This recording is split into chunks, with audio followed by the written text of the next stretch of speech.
everyone, welcome back to another video from Aurora Fire Rescue. We are on tour today, taking a look at Falck's brand new ambulance, and I'm joined here by Brendan, so he can give us a tour of the rig. Brendan, what do you do here at Falck Ambulance? I am a paramedic here. I work back half nights on the ambulance. I've been at Falck for about 10 months now. I work both as a paramedic, as a field instructor, and then as a backup supervisor as well.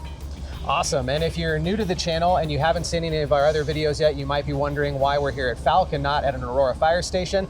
Falck Ambulance provides basic and advanced life support transport for the city of Aurora and works very closely with Aurora Fire Rescue. AFR doesn't have any ambulances of our own, so Falck is kind enough to take us on a tour of their newest so you guys can see what the ambulance is like. You want to start off in the cab? Sure. All right, great. So this is our brand new Ford F450 mount. Falck has orders for 3 or 4 of these. Part of the contract is with snow requirements, muddy terrain, things like that, easier access to patients is part of why we have these on order. So this is our first and newest one. It's missing a couple of things before it can go into service, mainly just an MDT, which helps us navigate to and from calls into the hospitals, as well as a radio that helps us communicate with our fire partners, city dispatch, and our Falck dispatch.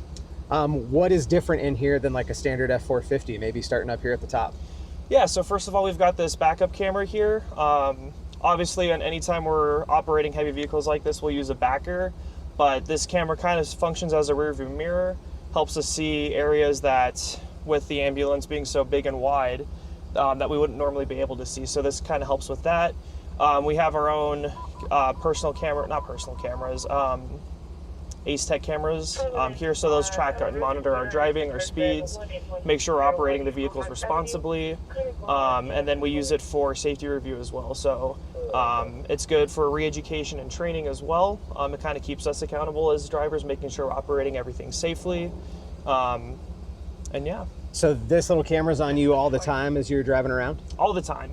Yeah. Everything, it tracks seatbelt use. If anyone's using their phone, it'll track that. And it'll send in these little triggers to supervisors that they can review and monitor activity. So it helps keeps us accountable, make sure that we're always focused on the road. Okay. And then down here, this is a little bit different than a standard pickup truck. What all do you have to work with down here? Yeah, this is the center console here. This helps us control everything with the ambulance, from operating the emergency lights to the scene lights on the ambulance. So if it's dark out at night, we can operate and use scene lights, which helps us with visibility. It controls power to the back of the ambulance. So if I were to push this button here, this button and this button, horn operations, heat and AC for the back of the ambulance, as well as lighting in the back of the ambulance. Okay. And then what is this control down here in the middle? This here is our siren function. So right now it's in the hands-free setting. So if I turn on the emergency lights, I can operate the siren with just the use of the horn. Or I have 3 different settings here that I can use to change the tone of the siren, as well as operate our air horn to clear traffic, to get vehicles out of the way, and just let people know we're coming. Okay.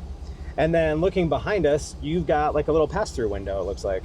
Yeah, so back here, obviously, it's important when I'm driving and my partner's in the back. I want to make sure I'm kind of dialed into what's going on back there, if she has problems or if there's anything that comes up, and just keep kind of in general touch with patient care, what's going on. If she needs to communicate anything to me, or if my partner's driving and I'm in the back, it helps with communication and just helps us keep an idea of what's going on in the back. Awesome. I saw some compartments on the outside of the rig. Maybe we can go out and take a look at those. Sure. All right, so starting with this cabinet here, this cabinet holds the house oxygen supply for the ambulance. There's about 2,000 to 3,000 PSI of oxygen in this. We carry portable oxygen tanks with us, but when we're in the ambulance with a sicker patient, we don't want to necessarily deplete those smaller oxygen tanks, and so that's what this is for. This is connected to several points of access in the ambulance to where we can hook up medical equipment, deliver oxygen to patients that need it. We also carry fire extinguishers on board. If there was any problem with the ambulance, we'd be able to quickly address that. And then as well as some equipment for unloading and reloading used oxygen tanks, which we can replace here at our headquarters. In this cabinet here, we have room for personal storage because there's not as much room in the front cab to place our own equipment, so backpacks, purses, things like that. We also carry traffic cones with us. It's not uncommon for us to run first up on scenes of like a traffic incident or if something were to happen with the ambulance or other reasons we may need traffic cones for our safety and for the safety of everybody else. We carry traffic cones with us here to help with that. This cabinet here hosts our stair chair. This is a piece of equipment we can use to get patients out of tight spaces, down flights of stairs if there's no elevator service or from like a second story home, for example, and that lives here. We have several other tools we use in extrication, our pediatric spine boards for kiddos, our KED device, which is a seated type of spinal motion restriction device, and then access to some of our trauma equipment here from not only the front of or inside the ambulance, but also from the back here if we needed it. We also carry mega movers. This is another movement device we use to help with patients, getting them out of tight spaces or in situations where they may not be able to move themselves and they need our assistance. On the side of the ambulance, we carry a couple different things. 2 backboards. These are used for spinal motion restriction for traumatic injuries, car accidents. They're an extrication tool for getting patients out of vehicles. Again, we carry another set of, we call them C-collars. Anyone who has concerns for neck or back injuries, they might be a candidate for that, and that's to help preserve their body to make sure that there's no sort of injury or we're not making any injuries worse. This is great on car accidents to have nice and quick access to make sure that we're not fumbling around for equipment and it's just right there and easy to get a hold of. This last cabinet here gives us access to all of our portable equipment. So everything we carry in the ambulance, medications, oxygen, suction tubing, those are all things we can take with us onto scene so we're not having to run back and forth to the ambulance to gather equipment. Up here is our portable suction unit.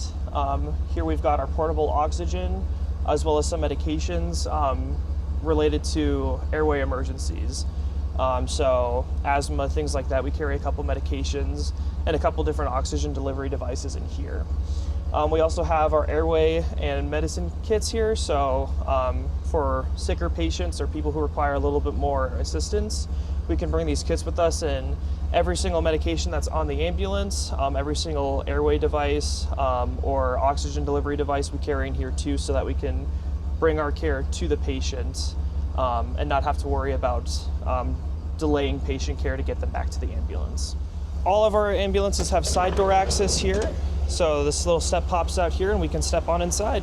So this is the back of the ambulance here. A couple different things. We have seats for pretty much universal patient access. Our bench seat here, we call this the airway chair or the captain's seat, and then our CPR seat over here. So we can access and provide care pretty much from all angles.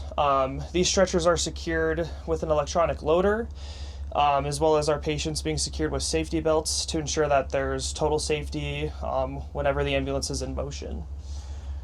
Up here is our narcotics safe, as well as we carry some special medications in here in the event of a burn victim. Up here we carry all of our IV fluids. We keep them warm. That's pretty important, especially with super sick patients. You don't want to disrupt their body temperature too much. So something at air temperature is pretty cold for the body, so we try to keep fluids warm so that it's as close to body temperature as possible. This cabinet here hosts all of our simple airway adjuncts, as well as extra monitor pads. So we have someone who's in cardiac arrest, or we're concerned about their heart for some reason, we have additional equipment here in case our mainline equipment fails.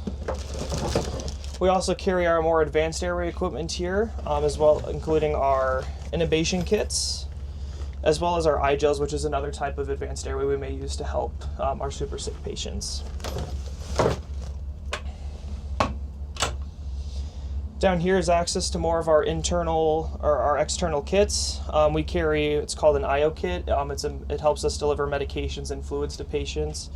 We can access all of that from here.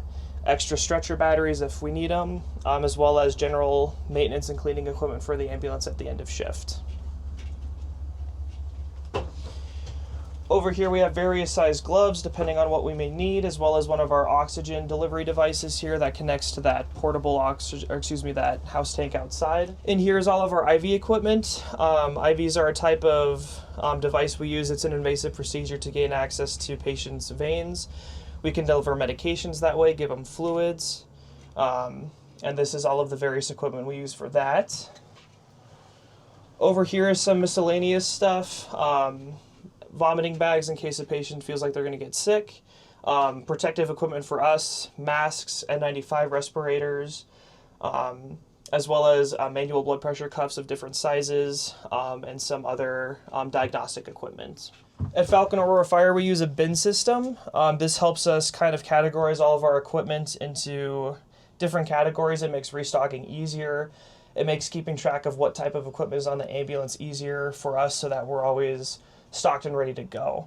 This cabinet up here features everything from pediatric oxygen delivery devices and airway adjuncts to our OB kits, which we use during delivery of babies, and then as well as our pediatric reference guides. So our medical direction put these together, and they're super helpful with weight-based dosing medications for kiddos.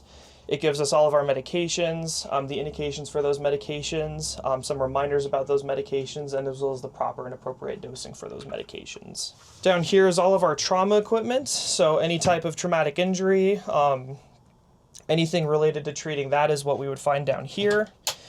Everything from splinting devices to assist with broken bones, to bandages, gauze, some cleaning supplies as well to sort of clean out some of those wounds.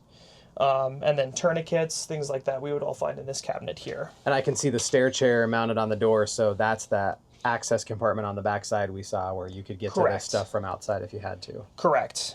So if I needed to reach for any of this equipment from the outside to assist a firefighter or another paramedic, another EMT, I could grab some of this stuff from that side as well. Awesome. And then in this cabinet here carries all of our medications. We carry quite a few different medications, and these can be used to treat anything from nausea and vomiting to irregular heartbeats, whether that means the heart's beating too fast or too slow. We can intervene pharmaceutically to intervene and kind of fix some of that. Over on this side here, this is where our monitor sits. This can do a lot from defibrillate patients, again in those irregular or abnormal rhythms. We can monitor their blood pressure, their heart rate, their oxygen levels.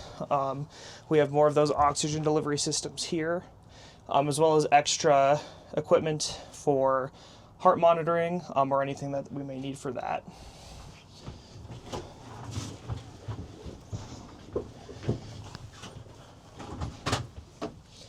And then up here is more airway stuff, oxygen delivery, from simple nasal cannulas up to more advanced things like BVMs where we're having to breathe for the patient on their own, and then CPAP, as well as nebulizers.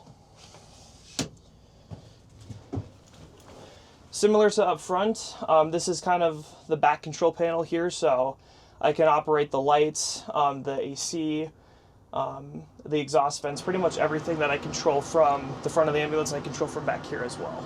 Okay.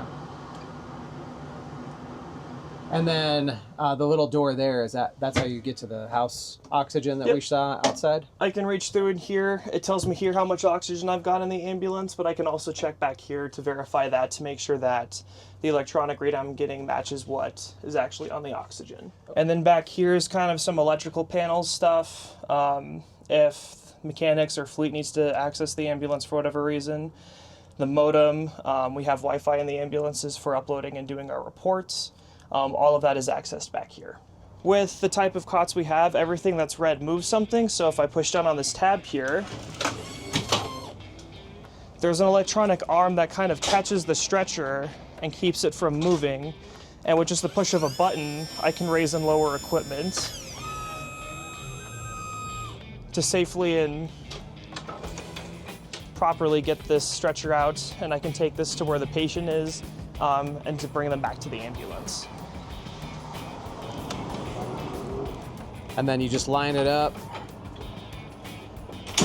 And those little green lights tell me that it's locked and it's secured. And again, with just the push of a button, I'm able to raise this back into the ambulance. Wow. Brennan, thank you so much for showing us around the brand new medic unit. Super cool rig. I'm a big emergency services geek, so I was scrolling Instagram, I don't know, like a month or two ago, and that rig popped up on my feed. And I thought, I really want to go see that, so I have the privilege to come do that. And thank you for showing us around. If you want to learn more about Falck, then check out Falck Rocky Mountain on your social channels, or you can do an internet search to find their website. And if you want to send us video suggestions on what apparatus you would like to explore with me next, you can leave us a message on our social media or send us an email, afdpio@auroragov.org, and I'll see you in the next video.